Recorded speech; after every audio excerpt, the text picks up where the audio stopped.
guys, welcome to my YouTube channel Fine Touch Biology. Guys, previous lecture में मैंने आपको diffusion और osmosis के बारे में बताया था।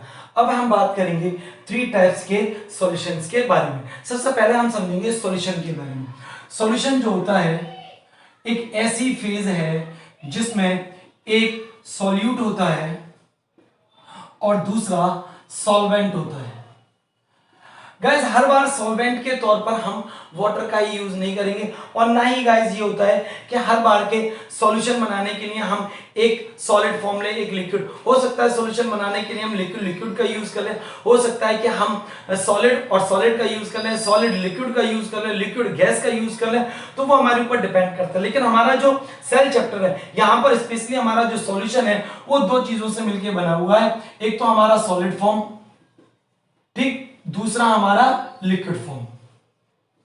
सॉलिड फॉर्म में हम स्पेशली शुगर का यूज करते हैं और लिक्विड की फॉर्म में हम स्पेशली वाटर का यूज करेंगे। सॉल्यूशन जब बनता है, सॉल्यूट बेटा उसे कहते हैं जिसको हम लेस अमाउंट में यूज करते हैं, यूज इन लेस अमाउंट। जबकि सॉल्वेंट हम उनको कहते हैं use in large amount. That clear? ठीक है, तो इन दोनों की क्वांटिटी के बेसिस पर हम इन तीनों सॉल्यूशन को तैयार करेंगे। सबसे पहले मैंने बात किसका किया है? हाइपरटोनिक सॉल्यूशन का। तो चलिए हाइपरटोनिक सॉल्यूशन देखते हैं वो कैसा सॉल्यूशन होता है। मैंने आपको बता दिया सॉल्यूट वो होते हैं जो लेस अमाउंट में यूज होंगे। भाई अगर मेरे को शरबत बनाना है तो मैं चीनी कम लूंगा, जितना मुझे टेस्ट देना है उतना लूंगा, और सॉल्वेंट वाटर में ज्यादा लूंगा क्योंकि मुझे ज्यादा लोगों को सर्व करना है इसको। ठीक है, तो अब मैं बात करता हूं हाइपरटोनिक सॉल्यूशन की। तो चलिए समझते हैं हाइपरटोनिक सॉल्यूशन को। हाइपरटोनिक सॉल्यूशन गाइस वो सॉल्यूशन होता है जिसमें हमारा जो हाइपरटोनिक सॉल्यूशन यानी कि वो सॉल्यूशन जिसमें solute in less amount, solute in more amount,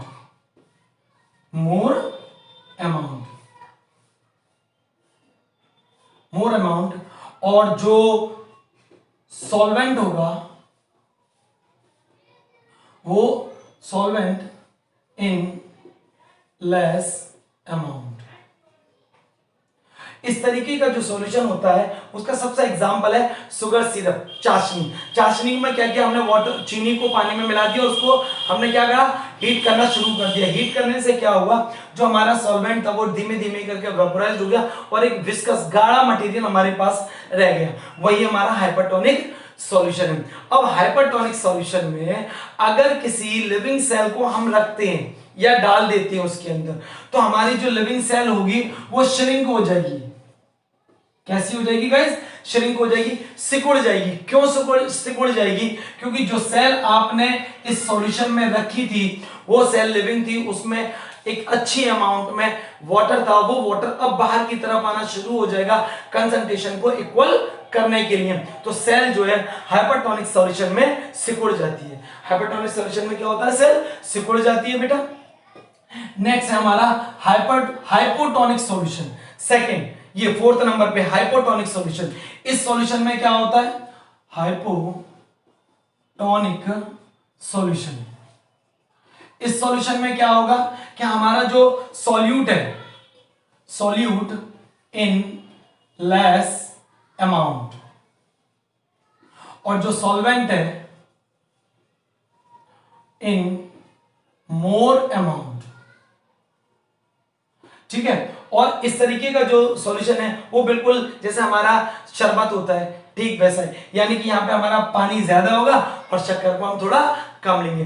अगर इस सॉल्यूशन में हम किसी सेल को रखते हैं, डालते हैं उसके अंदर, तो हम क्या देखते हैं कि हमारी जो सेल है वो स्वेल कर जाती है, यानी कि फूल जाती है। क्योंकि फूली क्यों है? क्योंकि यहां पर उल्टा जो पानी है वो इनसाइड द सेल जाना शुरू कर देता है। तो इस कंडीशन में हाइपोटोनिक सॉल्यूशन में सेल स्वेल अप हो जाती है, फूल जाती है। जैसे मैंने पहले एग्जांपल दिया था, किशमिश को अगर पानी में डाल दो, किशमिश को अगर आप बहुत कम मीठे शरबत में रख देंगे जिसमें पानी की अमाउंट ज्यादा थी, तो वो किशमिश जो है फूल जाएगी, ठीक है। और इससे पहले वाले में आप उल्टा कर लीजिए, चाशनी में अंगूर को रख दीजिए तो अंगूर का जो पानी होगा वो बाहर चला जाएगा, वो सिकुड़ जाएगा। तो हाइपरटोनिक सॉल्यूशन में सेल हमेशा श्रिंक होगी, सिकुड़ेगी। हाइपरटोनिक में हमेशा सेल स्वेल अप करेगी। और थर्ड है हमारा नेक्स्ट टॉपिक है हमारा आइसोटोनिक सॉल्यूशन। आइसोटोनिक सॉल्यूशन में क्या होता है? आइसोटोनिक सॉल्यूशन, इस सॉल्यूशन में क्या होता है कि सॉल्वेंट इक्वल होता है किसके? सॉल्यूट के। यानी कि हम मेरे पास अगर 1 लीटर जग था और मुझे मालूम है कि इस 1 लीटर जग में कितने शुगर के जो मॉलिक्यूल्स है वो डिसॉल्व हो सकते हैं, मैंने उसको किसी भी तरीके से पता करके उसमें डिसॉल्व किया, यानी उसको एक सही अमाउंट में डिसॉल्व कर दिया और सारे पार्टिकल्स जो थे सॉल्यूट के वो सॉल्वेंट के बराबर हो गए, ठीक है। अब इस सॉल्यूशन में अगर मैं सेल को रखता हूं तो no effect on cell, cell के ऊपर कोई इफेक्ट नहीं पड़ेगा, क्योंकि जो कंसंट्रेशन पानी की सेल के अंदर है वही कंसंट्रेशन पानी की सेल के बाहर थी, तो किसी भी तरीके का कोई मूवमेंट नहीं होता है। इस सॉल्यूशन में सेल के ऊपर कोई इफेक्ट नहीं पड़ेगा। यहां सेल सिकुड़ जाएगी हाइपर में, हाइपो में फूल जाएगी और आइसो में उसके ऊपर कोई इफेक्ट नहीं पड़ता है। गाइस अब लास्ट हमारा इसका जो टर्म है या टॉपिक है वो है प्लाज्मोलाइसिस। तो प्लाज्मोलाइसिस है क्या? प्लाज्मोलाइसिस देखिए इसमें क्या होता है, अगर किसी सॉल्यूशन किसी सेल को, सपोज दैट ये कोई प्लांट सेल है और ये पूरा इसका जो साइटोप्लाज्म था इसकी सारी वॉल्स को टच करता हुआ हमको नजर आ रहा था। इस सेल को, इस प्लांट सेल को मैंने एक हाइपरटोनिक सॉल्यूशन में रख दिया है। यह हाइपरटोनिक सॉल्यूशन है। कैसा सॉल्यूशन है? Hypertonic solution. जब मैंने इस हाइपरटोनिक सॉल्यूशन में सेल को रखा तो कुछ टाइम बाद मैंने क्या देखा कि ये जो साइटोप्लाज्म था इसका वो धीमे धीमे करके सिकुड़ने लगा। क्यों सिकुड़ने लगा? बाहर का मीडियम कैसा है? हाइपरटोनिक, और अंदर का था हाइपो, ठीक है।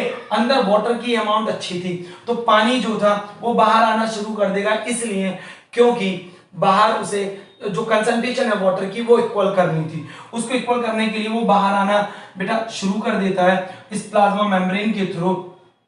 थोड़ी देर बाद हम क्या चेक करते हैं कि जो साइटोप्लाज्म अपनी हर एक वॉल को टच करते हुए था अब वो सिकुड़ कर सिर्फ एक ही दीवार से चिपका हुआ हमको नजर आता है, यानी कि हमारा जो साइटोप्लाज्म है वो सिकुड़ के बस यही हमको नजर आ रहा है। तो इस कंडीशन को हम क्या कहते हैं?